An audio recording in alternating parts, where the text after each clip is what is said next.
நம்ம செட்டியார்கள் இனக்குழுவினுடைய ஆதியினுடைய வரலாற்றுக்கு மிகப்பெரிய ஒரு வரலாற்று சொந்தக்காரர்கள் இந்த அருவியூர் நகரத்தார்கள் தான். அவர்கள் தான் நம்மளுடைய தாய்க்குடிகள்னு சொல்ல முடியும். என்னென்னா அவர்களுடைய தோற்றம் தான் சங்க காலத்திலேயே மிகப்பெரிய கடல் வணிகத்திலேயும் மற்றும் சேர நாட்டு தொடர்புலையும் இருந்தவங்க இந்த அருவியூர் நகரத்தார்கள் தான். அவர்கள் தான் இந்த பிரான்மலை கோவில் இன்றைக்கும் அவர்கள்ட்ட தான் இருக்குது. அதில் தெற்கு வளவு நகரத்தார், வடக்கு வளவு நகரத்தார்னு இருப்பாங்க. இதில் தெற்கு வளவு நகரத்தார்கள் வேளாண் வகை சார்ந்த விவசாய நிலங்களை வைத்து நிலக்கிழார்களாக இருந்தவங்க. அதே மாதிரி வடக்கு வளவு நகரத்தார்கள் வைசியம் சுத்த சைவத்தை கடைபிடித்துக்கிட்டு சைவ மரபை சார்ந்து அவர்கள் வணிகத்தை அவர்கள் கையில் வைத்து மிகப்பெரிய அளவில் வளர்ந்தவர்கள். இவர்கள் கடல் ஓடிகளாக செல்வதில்லைங்கிற ஒரு தீர்மானம் போட்டதுக்கப்புறம் மிகப்பெரிய பாதிக்கப்பட்ட ஒரு சமூகம் எதுன்னா அந்த அருவியூர் நகரத்தார்கள் தான். மிகப்பெரிய அளவில் அவங்கள பாதிக்கப்பட்டவங்க. சேர மரபில் அவங்களுடைய அருவியூர் கோட்டையெல்லாம் அழிக்கப்பட்டது. அதனுடைய கல்வெட்டுகள் எல்லாம் இருக்குது. அவர்களுடைய அந்த விளிங்கம் துறைமுகம் மற்றும் திருவனந்தபுரம், கன்னியாகுமரி சைடு இருக்கக்கூடிய கோட்டாறு, இது மாதிரி இடங்களில் அருவியூர் நகரத்தார்களுடைய வரலாற்று சிறப்புமிக்க ஊர்கள், கல்வெட்டுகள், அவங்களுடைய கோட்டைகள் இதெல்லாம் இருந்ததுக்குண்டான நிறைய ஆவணங்கள், ஆதாரங்கள் அங்கே இருக்குது. அருவியூர் நகரத்தார்கள் அங்கே அழிஞ்சு போனதுக்கப்புறம் 8ஆம் நூற்றாண்டுக்கு பிறகு தான் இங்கே வந்துடுறாங்க. இங்கே நம்ம பிரான்மலைக்கு பக்கத்தில் தேனாற்றுப்படுகையில் இங்கேயும் அருவியூர் நகரம்னு வச்சுருக்காங்க. அதற்கப்புறம் அங்கே ஒரு அருவியூர் கோட்டை இருந்து அதை தான் மாளிகாப்பூர் 13ஆம் நூற்றாண்டில் அழிக்கப்பட்டது. அந்த மாளிகாப்பூர் படையெடுப்பு அளிக்கப்பட்டது தான். அதுக்கப்புறம் அருவியூர் நகரத்தார்கள் மறுபடியும் பிரான்மலைக்கு வடக்கு பக்கம் தெற்கு பக்கம் 2 பக்கம் பிரிந்து மறுபடியும் வடக்கு உளவு நகரத்தார்கள், தெற்கு உளவு நகரத்தார்கள்னு பிரிஞ்சிடறாங்க.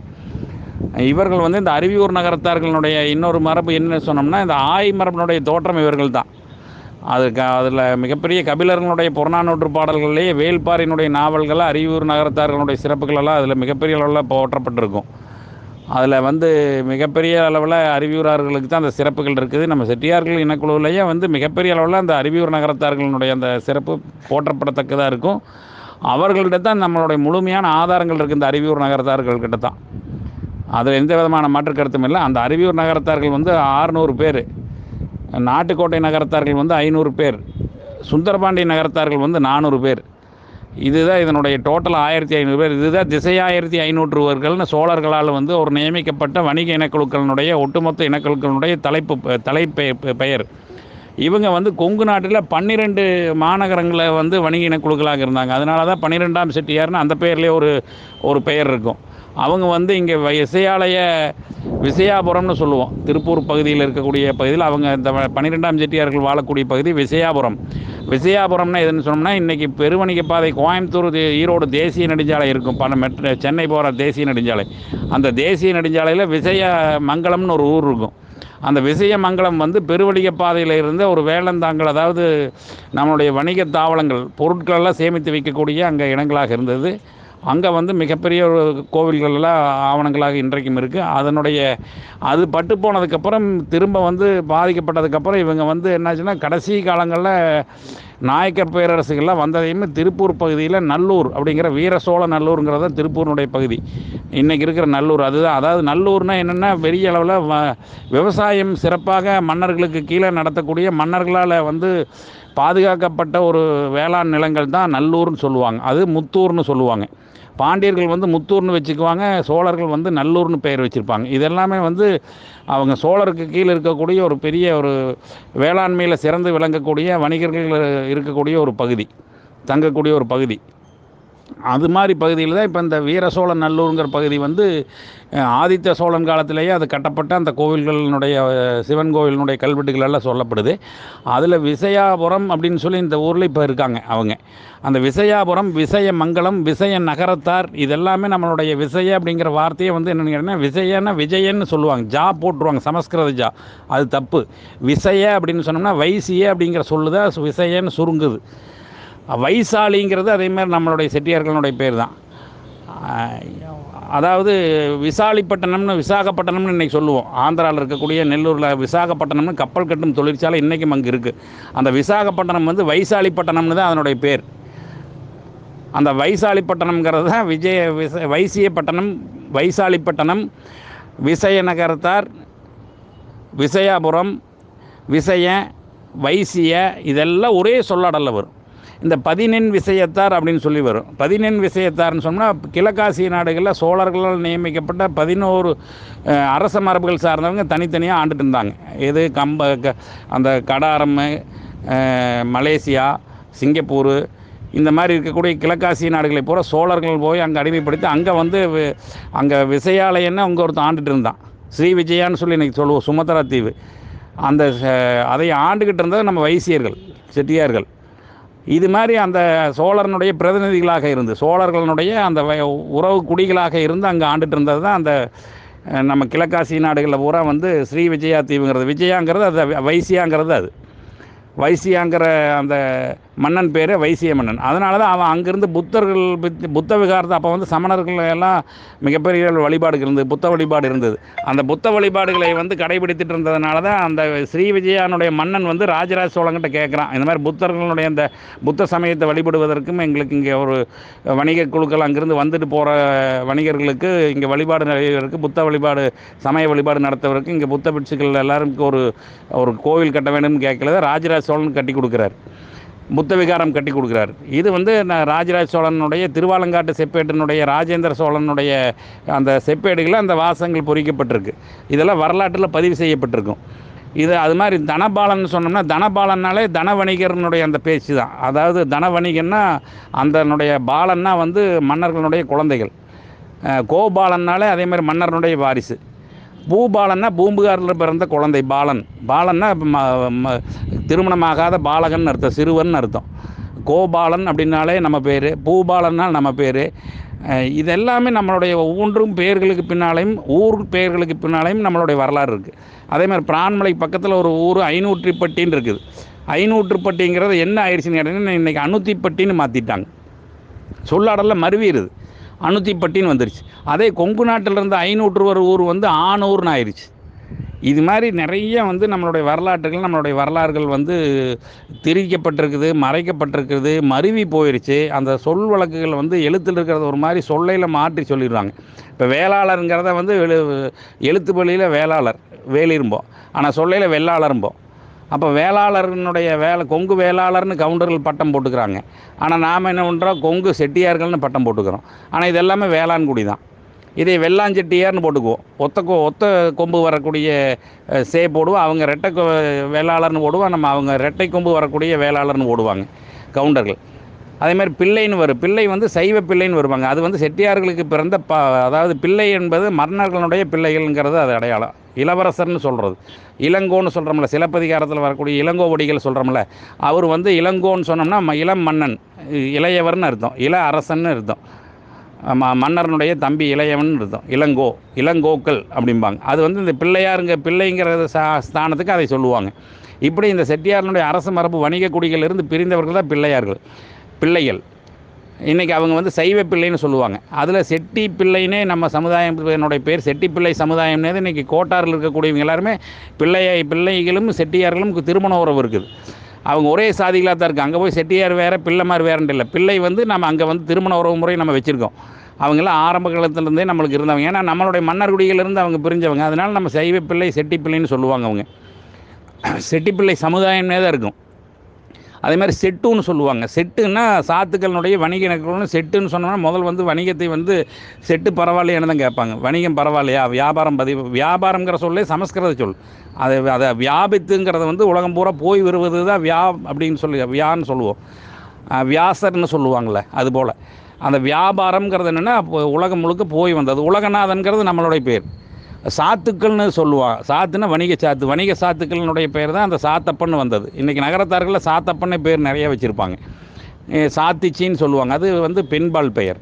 இது மாதிரி நிறைய நம்மளுடைய பெயர்கள், நம்மளுடைய வாழ்வியல்கள், நம்மளுடைய வழிபாடினுடைய குலதெய்வங்கள், நம்மளுடைய ஊர் பெயர், நம்ம அதனால் இடம் பெயர்ந்து வந்திருக்கிறோம். இப்போ உறுதிக்கோட்டை நகரத்தார்னு இருப்பாங்க. அவங்க உறுதிக்கோட்டை நகரத்தாரில், நாட்டுக்கோட்டை நகரத்தாரில் உறுதிக்கோட்டைன்னு தனியாக ஒரு நகரத்தார் இருப்பாங்க. இது இந்த சித்தக்கூர், ஏம்பல், பெரியக்கோட்டை, வெள்ளாஞ்செட்டியார்னு சொல்லி ஒரு குரூப் இருப்பாங்க. வல்ல நாட்டு நகரத்தார்கள் இருக்கிறோம்.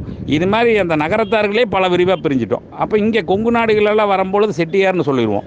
அங்கே பல்லவ நாடுகளில், தொண்டை மண்டலங்களில், காஞ்சிபுரங்களில், சென்னைக்குள்ளே போகையில் வாணிய செட்டியார்கள்னு சொல்லிடுவோம். இந்த வாணிய செட்டியார்கள் வந்து சேர நாட்டினுடைய முதல் மரபு. அவங்க வாணிய நகரத்தார். அவங்க தான் வந்து எண்ணெயாட்டி செக்கு எடுக்கிறது, செக்கில் எண்ணெய் எடுத்தது, நெய் மற்றும் இதெல்லாம் வந்து முல்லை நிலக்குடிகளாக ஆயர் மரபில் வந்து ஆயிர வைசியர் செட்டியார்களும் வாணிய நகரத்தார்களும் எல்லாம் ஒன்று, ஒரே அந்த இதில் வருவாங்க. வேளாண் செட்டியார்கள் போகாமல் தஞ்சை டெல்டா நிலப்பகுதியில் வேளாண்மை சேர்ந்து வேளாண்மை உற்பத்தி பண்ணவங்க இவங்க எல்லாமே சுற்றி எடுத்திங்கன்னா நம்மளுடைய இந்த நகரத்தார், செட்டியார், வாணியர், வெள்ளாஞ்செட்டியார், இது எல்லாமே ஒன்றுக்குள் ஒன்று நம்மளுடைய பின்னி பிணைஞ்சது தான் நம்மளுடைய இனக்குழு.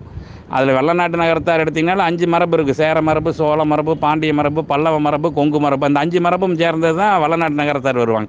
அதே மாதிரி இந்த 5 மரபும் சேர்ந்தது நாட்டுக்கோட்டை நகரத்தாரில் இருக்கும். இந்த 5 மரபும் சேர்ந்தது ஆயிர வைசிய நகரத்தாரில் இருக்கும். இந்த 5 மரபும் சேர்ந்தது தான் வேளாஞ்செட்டியார்களையும் இருக்கும். அதனால் நாம் வந்து என்னமோ வெள்ளநாட்டு நகரத்தார்னு அது வேறு, ஆயிர வைசிய செட்டியார்னா அது வேறு, வெள்ளாஞ்செட்டியார்கள்னா அது வேறு, இப்படி நம்மளுக்குள்ளே நாமளே பிரிச்சுக்கிறோம். காரணம்னா அந்த குலதெய்வங்கள் வெளியே பிரியும் பொழுது, நம்ம இடம் பெயர்ந்து வரும்பொழுது நம்ம அடையாளங்களை அங்கேருந்து எடுத்துகிட்டு வந்து அந்த குலம் கோத்திரம் வச்சு அதை ஒரு தனி உட்பிரிவாக பிரிஞ்சிடும். அப்புறம் ஊர் பெயர்கள் அடையாளமாக வச்சுக்குவாங்க. இப்போ 12ஆம் செட்டியார்களுக்கு பார்த்திங்கன்னா மாம்பாறையில் வந்து கேரளாவில் பாலக்காட்டில் மாம்பாறையில் கோவில் இருக்குது குலதெய்வம். ஆனால் நாட்டுக்கோட்டை நகரத்தார்களுக்கு பூம்பாறையில் குலதெய்வம் இருக்குது. இப்போ மாம்பாறை அம்மன், பூம்பாறை அம்மன் வரும்.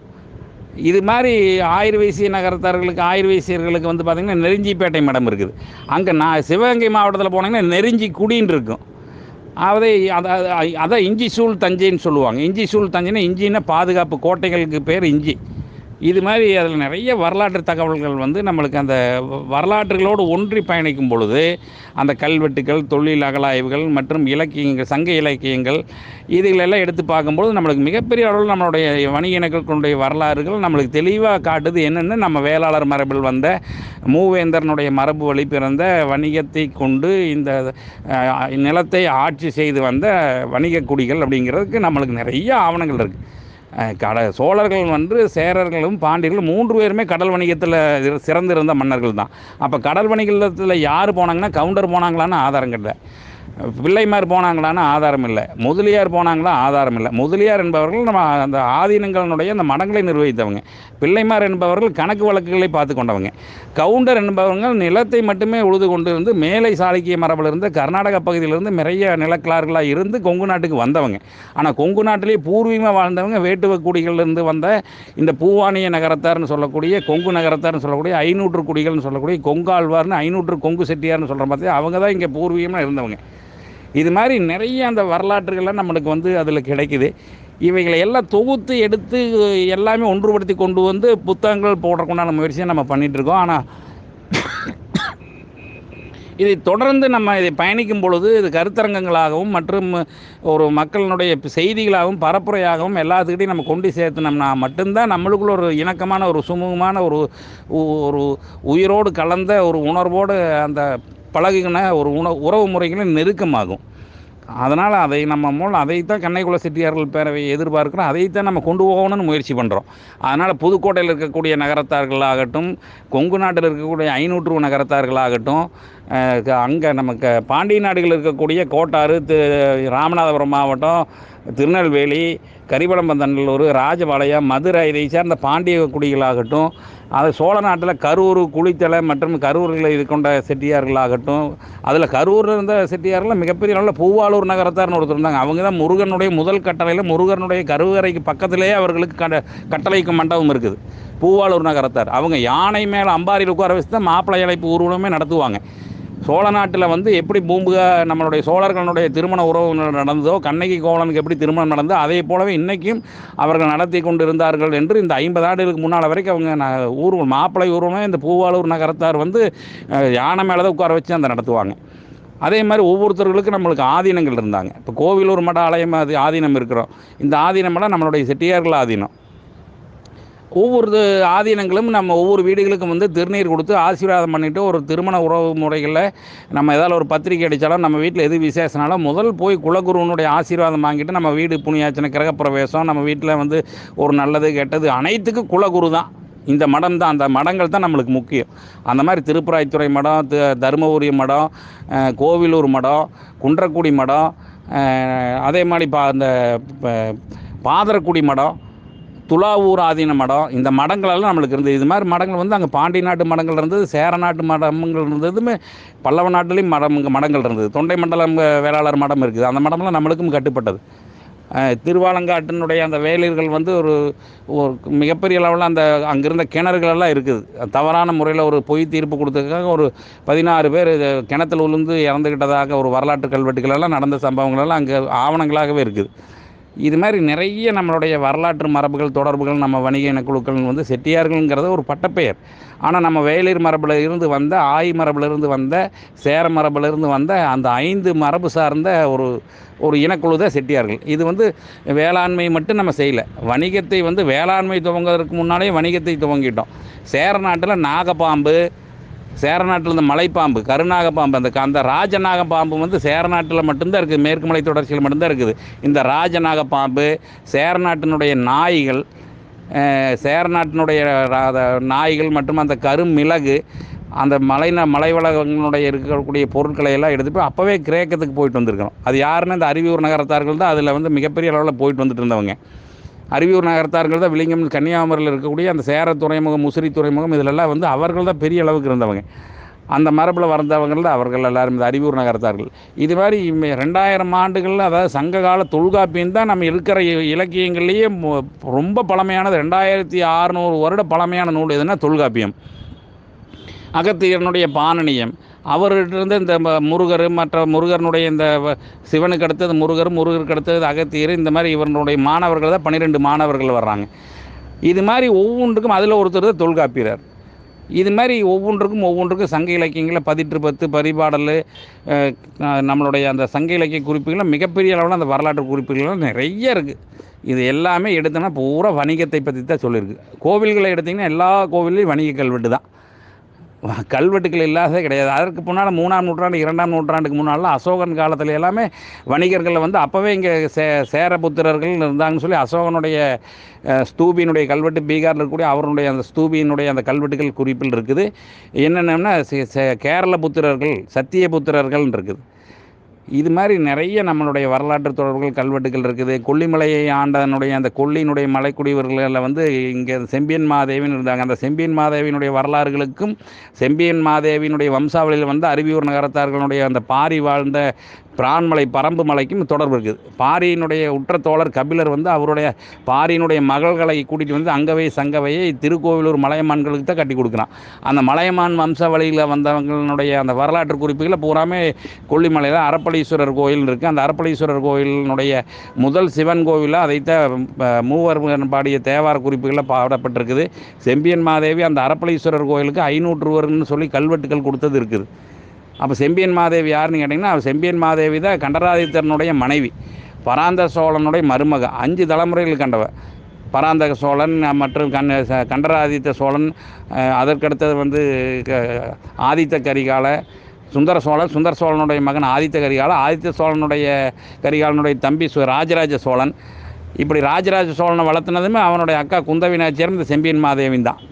5 தலைமுறையில் கண்டவங்க இந்த செம்பியன் மாதேவி. அவங்கள தான் ராஜமாதான்னு சொல்லுவாங்க. இந்த பாகுபலி படத்தில் வரக்கூடிய ராஜமாதான்னு சொல்கிறாங்களே, இதுவே என் சாசனம், இதுவே என் கட்டளைன்னு.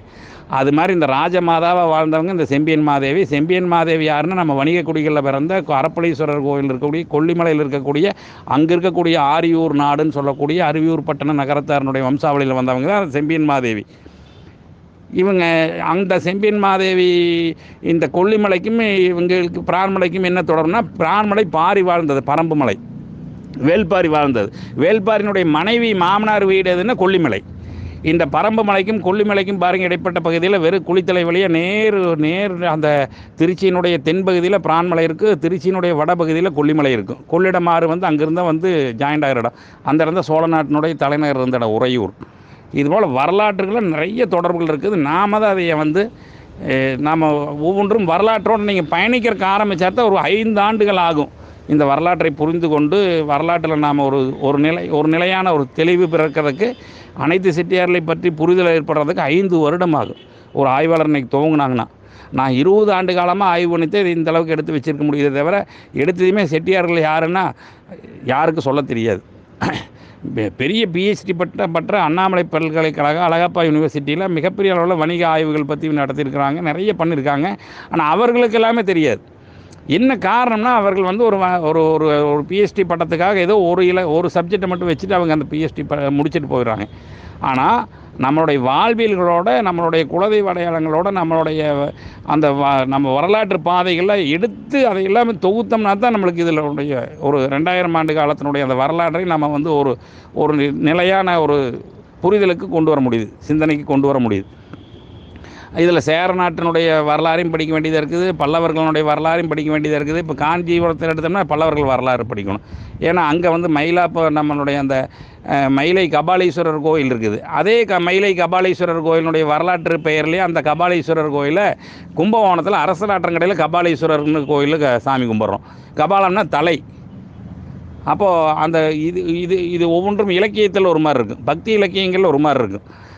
இப்போ அந்த பக்தி இலக்கியங்களையும் எடுத்துக்கணும். நம்ம அதுலேயும் வந்து பார்த்திங்கன்னா நிறைய வந்து ஒரு தவறான ஒரு செவிவெளி செய்தியில் ஒரு புராணத்தின்படி நிறைய ஒரு பொருத்தமில்லாத ஆதாரமில்லாத ஒரு கட்டுக்கதைகளை நிறையா அதில் புகுத்தி ஒரு பக்தி இலக்கியத்தை ஒரு பக்தியை மயமாக மாற்றுறதுக்காக நிறைய ஒரு புனைக்கதைகளை எல்லாம் ஒவ்வொரு கோவிலுக்கும் ஒவ்வொரு சாமிகளுக்கும் ஒவ்வொரு இதுக்கும் சொல்லியிருப்பாங்க.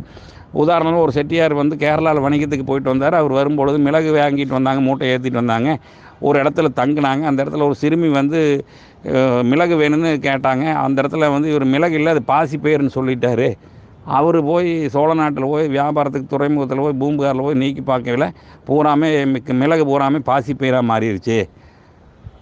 அப்போ அவர் வந்து திரும்ப அந்த இடத்துல வந்து எனக்கு இந்த மாதிரி மறுபடியும் வந்து அந்த இடத்துல வந்து இரவு தங்கியிருந்த இடத்துல அந்த சிறுமி வந்த இடத்துல வந்து அந்த கோவில்களில் தங்கி எனக்கு இந்த மாதிரி தவறு பண்ணிவிட்டு நான் வந்து தப்பாக சொன்னது மன்னிச்சிரு, எனக்கு விமோசனம் வேணும், இந்த வணிக மூட்டைகளை எல்லாம் மிளகா மாற்றி கொடுன்னு கேட்கல. சரி, நீ எனக்கு இந்த இடத்துல கோயில் கட்டு, நான் உனக்கு மாற்றி தரேன்னா அப்போவே மாற்றி மிளகா மாற்றினது பயிரை பூரா மிளகா மாற்றினதாகும்.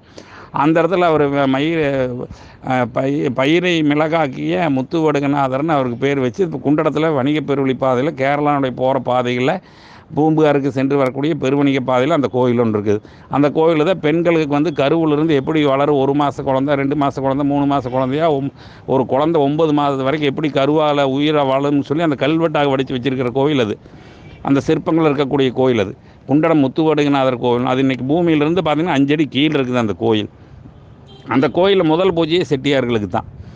அது இன்றைக்கி கொங்கு கவுண்டர்கள், வேளாள கவுண்டர்கள் அந்த கோயில் பூராமல் ஆக்குப்பை பண்ணி அவர்கள் பூரா இன்றைக்கி தலைமையராக இருந்து அவங்க தான் இன்றைக்கி முகாமையாக இருந்து கொங்கு நாட்டில் இருக்கிற எல்லா கோயிலையும் கவுண்டர் கைக்கு போயிடுச்சு. பரஞ்சேர்வெளி கோயில் நம்ம செட்டியாரனுடைய குலதெய்வமாக இருந்த கோயில், அது இன்றைக்கி கவுண்டர்களுக்கு குலதெய்வமாயிருச்சு. 2000 பொற்காசுகள் கொடுத்து வணிக செட்டியார்கள்ட்டிருந்து அவங்க கவுண்டர்கள் அன்றைக்கி விலைக்கு வாங்கினது, அந்த உரிமையை வாங்கிட்டாங்க அவங்க. அன்றைக்கி பொற்காசுகள் 2000 தங்க காசுகள் கொடுத்து விலைக்கு வாங்கியிருக்காங்க நம்ம குலதெய்வ கோயிலை. இன்றைக்கி அவங்களாம் செல்வ செழிப்பாக சீமான்களாக இருக்கிறாங்க. நாமெல்லாம் இன்றைக்கி வறுமையில் இருக்கிற செட்டியார்கள் எல்லாம் இங்கே இன்றைக்கி காய்கறி வண்டி தள்ளு வண்டிகளை வச்சு வியாபாரம் பண்ணுறது, தெருவோர வியாபாரம் பண்ணுறது, வெற்றிலை வியாபாரம் பண்ணுறது, இந்த மாதிரி சிறு சிறு தெரு வியாபாரிகளாக மாறிட்டு இன்றைக்கி வணிக கடலோடிகளாக இந்த பெரிய வணிகக்கூடிய செட்டியார் மரபில் வந்தவங்க. இது மாதிரி நிறைய நம்மளுடைய இழப்புகள் இருக்குது, நிறைய நம்மளுடைய வரலாற்று பெருமைகள் இருக்குது. நம்ம இழப்புக்கு காரணம் நம்மளுடைய வரலாற்று பெருமைகளை உணராத, வாழ்வியல் முன்னோர்களுடைய சிறப்புகளை நம்ம உணராததன் காரணமாகத்தான் நம்ம இன்றைக்கி மிகப்பெரிய அளவு வாழ்க்கையில் நம்ம பின்தங்கி போயிட்டோம். அரசியல்களையும் உரிமை இழந்துட்டோம். நான் இன்னார் வம்சத்தில் பிறந்த இந்த குடிகளுக்கு சேர்ந்த, நான் இந்த 2000-3000 ஆண்டுகளுக்கு முன்னாடி இருந்து கடலோடியாக வாழ்ந்த பூர்வ ஆதி தமிழ் குடியினுடைய மரபுனுடைய வம்சாவளியில் வந்தவன் நான் செட்டி, எனக்கு இல்லையா உரிமைங்கிறத நம்ம எதிர்த்து கேள்வி கேட்கணும் அரசாங்கத்தை. ஆனால் அதற்கு இன்றைக்கி நம்ம திராணியற்றவர்களாக போயிட்டோமேங்கிறதா வருத்தத்துக்குரிய செய்தி. அதே தான் நம்ம சொல்கிறோம். நம்ம எல்லாருமே வந்து ஒரு 150 ஆண்டு கால தீரன் சின்னமலை வச்சுருப்பாங்க, ஒரு 100 ஆண்டு கால தேவரை வச்சுருப்பாங்க, மற்றும் முத்தரையர்களை வச்சுருப்பாங்க. முத்தரையர்களுக்கு வந்து இந்த பெரும்பிடுகு முத்தரையனை வச்சுருப்பாங்க.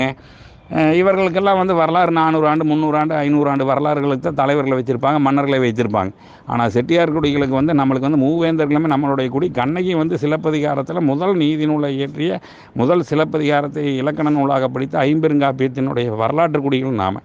சோழனுடைய தலைநகர் பூம்புகாரில் பிறந்த குடிகள் நம்மளுக்கு மிகப்பெரிய சிறப்புகள் இருக்குது. நாம் தான் அதை எல்லாமே வந்து வரலாற்றுகளோடு எடுத்து வரலாற்றை அடுத்த தலைமுறைகளுக்கு கொடுத்து நாம் இந்த குடிகளை வந்தோம்னு சொன்னால் தான் அவனுக்கு ஒரு வீரம் பிறக்கும். அப்போ தான் அவனுக்கு ஒரு வரலாற்று பெருமை கிடைக்கும். அப்போ தான் அவன் ஒரு நெஞ்ச நிமிர்த்தி உயர்ந்த ஒரு கம்பீரத்தோடு அவன் வந்து நான் செட்டியார்னு அவனோட சொல்லுவான்.